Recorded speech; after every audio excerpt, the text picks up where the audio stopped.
Women in happy and fulfilling relationships will often say something about their man like, he's my rock. And any guy in a relationship who likes his partner at all, of course, wants to fulfill this role for her. But being the rock in the relationship does not mean being a stepping stone.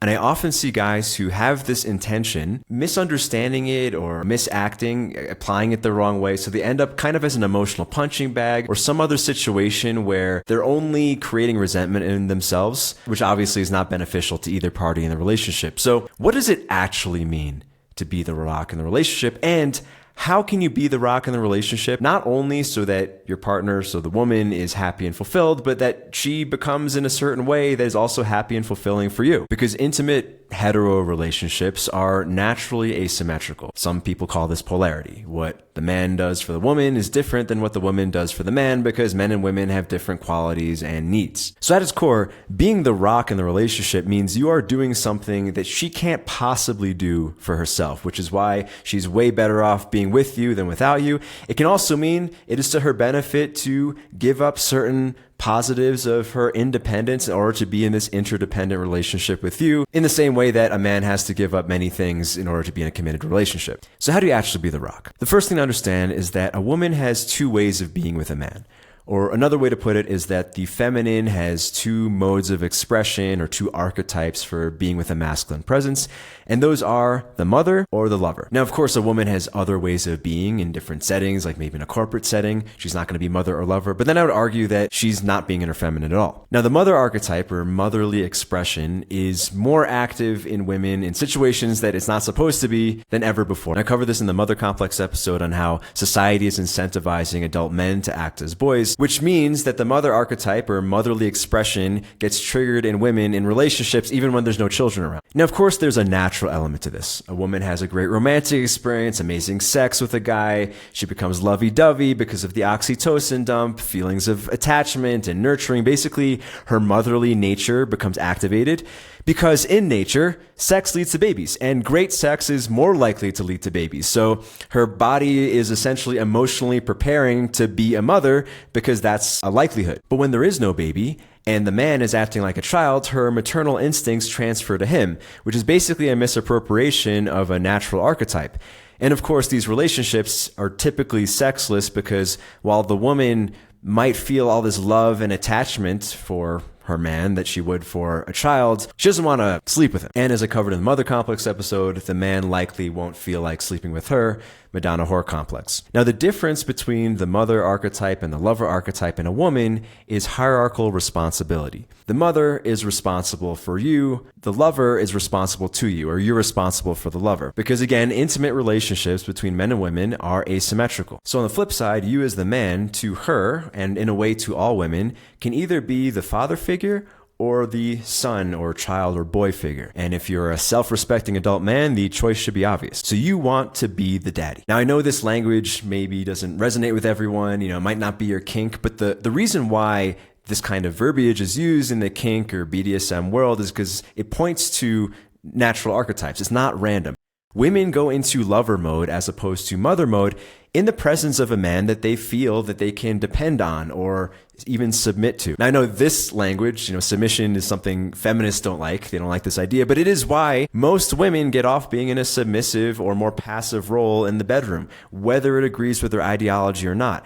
It is the feminine nature to be taken by a man who's the right man, a man who they can trust both in his competence, but also his willingness to take care of her the right way. Again, all of this goes back to nature. Our reproductive instincts, our romantic and sexual proclivities come back to nature where sex leads to making babies. And a pregnant woman is highly, highly vulnerable. She has life growing inside of her. Even after the baby's born, the baby is particularly dependent on her, greatly dependent on her. So this is why a woman would want to be with a man she can truly depend on, to be her rock, so to speak. And this, of course, is why women test, usually unconsciously throughout dating and usually in early stages or maybe throughout a relationship for competence and benevolence. Basically, are you willing and able to take care of her? Can she surrender and go into that highly vulnerable state with you? And if not, she probably doesn't want to be intimate with you. And actually, a female mentor of mine put it to me very succinctly. A woman tests a man to answer a simple question.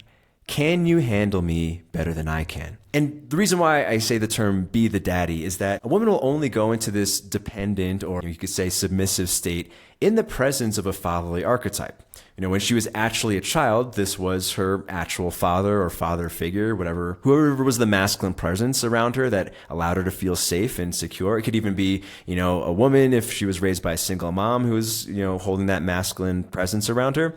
But as an adult, this idea transfers, kind of just like what we spoke about in the Mother Complex video, this idea transfers to the man who she would have father children by her. It's the same kind of fatherly archetype who's holding down the perimeter, that has shit handled, where she can relax and not have to worry so much about the outside world or her direct survival herself. And this is a really important shift to make mentally, because our modern society tries to emphasize this meme into us that all relationships are supposed to be symmetrical. Whereas intimate relationships, like truly deep bonds, are always asymmetrical. Being fatherly means you take care of her feelings without expectation of reciprocation, just like in a parent-child relationship. Because again, natural, intimate, interdependent relationships are asymmetrical. Now, this idea can be hard for some people because modern consumerist culture incepts us with this idea that all people should be the same to each other, therefore all relationships are symmetrical, which leads to this kind of interchangeableness between people, which is also why I think you have this rise in non-committalness when it comes to relationships. It's like, if you view all people as the same to each other, as all relationships as symmetrical, of course you're going to have this idea of like, oh, let me periodically upgrade to someone who has better stats, versus this idea of finding someone who completes me or does things for me that I can't do for myself. Now I can hear the feminist complaints. Isn't this infantilizing? Aren't you infantilizing your partner this way? Sure, if you want to call it that. The word infantilization has some heavy negative connotations based on a morality that says people should be exactly the same as each other. But in practice, I find this to be the healthiest perspective for a man in a hetero relationship. Because I'll say that it takes away this expectation of her being a certain way. It takes away this expectation of a woman having to process her emotions the way a man does, which is, the root cause of a lot of these truly misogynistic ideas that women are crazy because they're more emotional, or women, are less intelligent because they get irrational sometimes due to emotions. Versus seeing that you as the man in the relationship are supposed to be the less emotional, more rational one, especially in stressful moments. And I'll say right now, my wife is literally pregnant. So she's in a hormone-driven, highly emotional state. And even on top of that, she's just a very feminine woman who's very in touch with her emotions and her expressions. And having this perspective of seeing her as a child, being the daddy as opposed to a symmetrical androgynous partner, has given me so much patience for moments where she's having emotional experiences that are common or, ubiquitous to all women. This perspective has allowed me to increase my patience, drop my resentments, and truly highly increase my compassion for her and the experiences she's having. This happened recently in a fight we were having. She was emotional, she was stressed, she's also, again, pregnant, experiencing a lot of feelings. And I made a mistake. I was trying to solve her problem rationally. I was taking her words very literally, and she wasn't really hearing me because she was very emotional. And I was getting upset because I'm like, why aren't you hearing what I'm trying to do for you? Kind of a typical male-female, misunderstanding argument. And I eventually got mad. I got overwhelmed. She ended up crying. I left the room. I was like, I don't want to deal with this. Common sentiment of men in such a situation. But then something clicked. I remembered this idea. I was like, well, what if this was happening with my daughter? What if there was some misunderstanding where I was trying to be helpful, but she was so emotional that she couldn't really see it and we were missing each other? Would I hold it against her? Would I be upset with her? Would I be expecting her to see things in the way that I was seeing it, in a less emotional, rational way? Of course not. My daughter's 2. I'm her dad. It's my job to be there for her, even if she's not understanding, even if she's mad at me, even if, she's just feeling so much that she can't, even take in what I'm trying to do. And immediately I stop being upset, because all of my resentment at my wife in that moment, and I think this is something that happens to almost all men in almost all situations with an emotional woman, all of my resentment, all of my internal complaints was coming from this idea that she should be acting like me. In that moment, she should be acting like an adult male who's not so emotional, who's looking at the solutions or the material reality more than the internal emotional reality. And under the symmetrical lens, it's very easy for a relationship to become this kind of transactional dilemma. We're trying to balance my needs versus your needs. And I'll often see that a guy who's trying to be there for his woman's emotions, he's trying to be helpful, recognizing she wants to express herself, it's very easy for him to become a punching bag, just sitting there enduring because she needs to express her emotions. Then he starts to think, oh, well, I need to also have my boundaries, and it becomes again this transactional thing of like balancing my boundaries versus her needs, and it's not interdependence, and it always leads to mutual resentment. Whereas the daddy perspective solves this dilemma. It's like,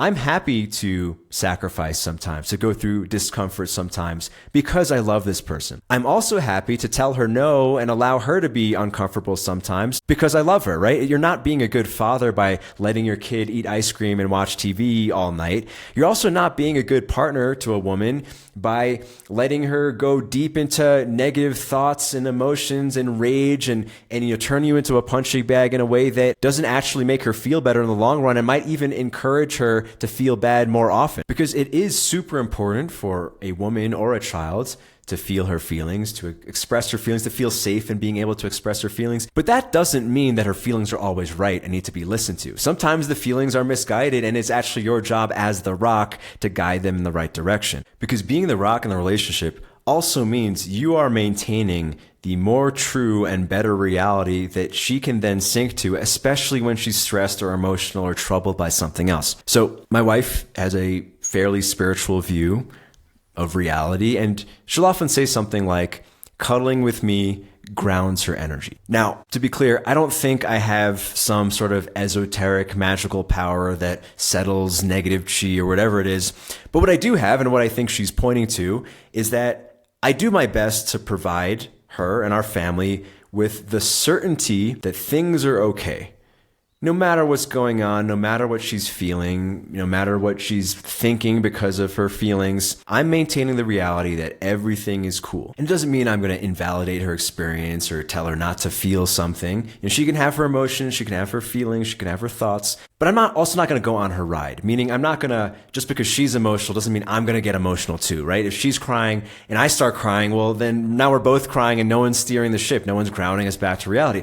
I'm giving her at least the opportunity while she's feeling her feelings that she can always come home to where I am. She can always sink back up to me where everything's cool. Because ultimately in modern day, this has to do with feelings more than anything else. Even this idea that a man's role is to protect and provide outside of an emergency or crisis, this isn't really literally true, right? Like we're not fighting off barbarians. And even if you hunt, it's usually by choice. In other words, the material perimeter, the actual survival that we evolved for, is less literally true, but the spiritual perimeter, like our emotional experience, is still the same as it was, thousands and thousands of years ago. Because our feelings evolved as a proxy for other more tangible things. Again, when a woman tests early in a courtship process, it's because she can't literally tell if you'd be good at defending her, if an attacker came, or if you'd be a good father, or if you'd be good in bed. But she can test you in other ways. She can test your stress responses in other ways to basically, by feeling, make an educated guess about how you'd behave in the future. This is also why women tend to fall in love with a guy's potential, right? A teenage girl can't literally foresee if a teenage boy that she likes will be a good provider, will be a good mate to have. But she can test if he's fairly grounded, emotionally secure, confident, decent sense of humor, good outlook on life. There's a good chance that he will be. And when it comes to actually being the rock that she sinks to, there are two concepts that I find very useful.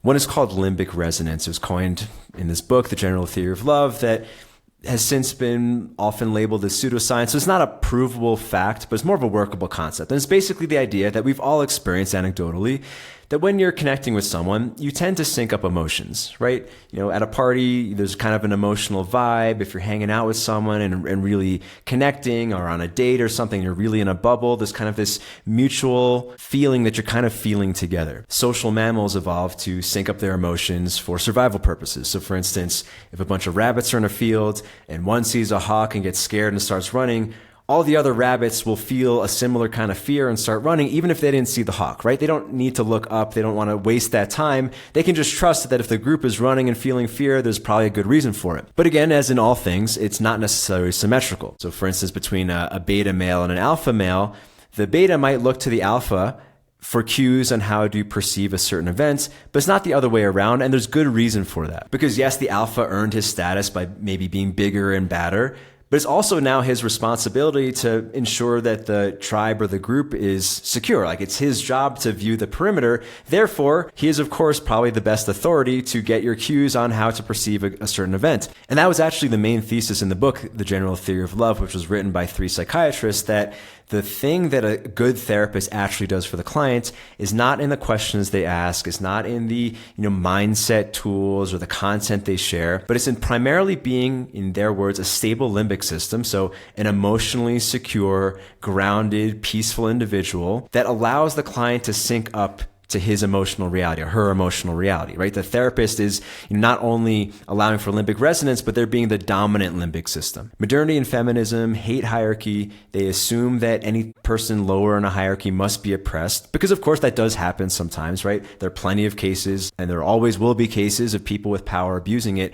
But that doesn't mean hierarchy is bad. And there's a reason why we evolved to be a certain way because, again, child depends on a young mother, and so therefore the mother needs to look to someone else to hold the perimeter for him. Because in a healthy hierarchy, the perimeter setter has a responsibility to those within his perimeter. In the same way that a pregnant woman is literally the physical perimeter around a growing baby inside of her, a man in a healthy relationship is providing a certain kind of perimeter for her. And this does mean being more dominant, not domineering, but dominant in the sense that you are maintaining a reality that is more certain, more grounded, more secure, ideally more accurate and a better one, so that when she's having her emotions, as a woman will have, she can sync up to yours rather than the other way around, right? You are creating a reality, you're maintaining a reality that things are good, not just through positive thinking, but things are actually good, right? Allowing her to sync up to you, not going on her ride. And this means cultivating all the qualities in yourself that you as an individual man should want anyway, which is calmness, serenity, clarity of vision, and the competence to ensure that it is not just rosy colored glasses, but that you're creating a reality amongst the two of you that really is better. And this is why one of the very common ways women test, as seen in the cliche joke, oh, what do you want for dinner tonight, is that a woman wants to know that a man is decisive simply because if he can't make those little decisions, meaningless decisions, he's probably not going to be good at having a clear vision for your future together. And a woman's only going to really be able to relax into that lover mode and trust your perimeter if she is pretty confident that you are pretty confident that you guys are going somewhere good. The last thing I want to cover is, what about your needs? Totally reasonable concern. If you're taking on this asymmetrical view, if you're being the rock for her, when do I get my needs met, right? Of course, your needs are super important, but that doesn't mean being a child and doesn't mean getting them met in the same way that she gets her needs met within your relationship. So this is actually something that people have discovered in the BDSM world through lots of hands-on experimentation, that it's totally normal to be a dom sometimes and a sub at other times, but not with the same person. Like you can't be the same thing to each other in different ways. Like it just doesn't work. And I think this translates very directly to, the more normal relationship, that if you're holding the perimeter for her, if you're the rock for her, she can't really be the same thing for you without ruining the first bit. And it's not to say that in a long-term relationship, there aren't going to be times where you really need your partner to be there for you for some emotional crisis or whatnot. You have to know that anytime you're emotionally depending on her, she can't emotionally depend on you, and you're kind of taking out of your bank account, so to speak. And ideologically, this is the gross flip side of the feminist lens that you see in the men's rights activism movement.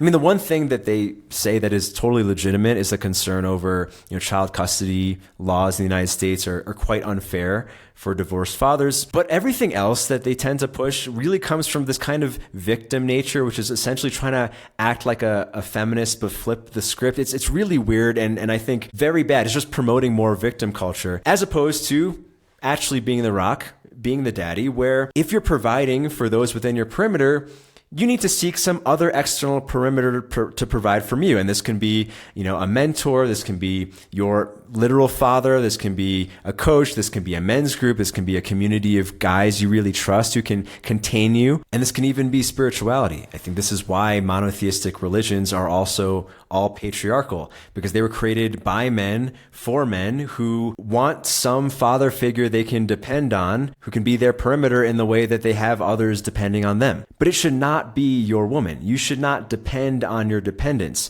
When this happens between a parent and child, we call this enmeshment, where the parent is putting the child in the parent role, and it usually messes up the kid because they're put in this role for an adult that they should not be when they're a literal child. Same thing happens in a romantic relationship between a man and a woman. It's like when the man depends on the woman, he puts her into the mother role, and things become weird and sexless and unfulfilling for both parties. In conclusion, every woman wants to be with a rock. Every man, at least a man in a relationship, wants to be that rock for his woman, which means allowing her to be in that lover role as opposed to being the mother, which means she can emotionally depend on you, which means you are the daddy, which means you are the dominant, stable limbic system that she can sync up to rather than the other way around. Because when you are the rock, she can be the most happy and fulfilled. You can be the most happy, fulfilled in the relationship. And you're also fulfilling your role as determined by nature. Goodbye.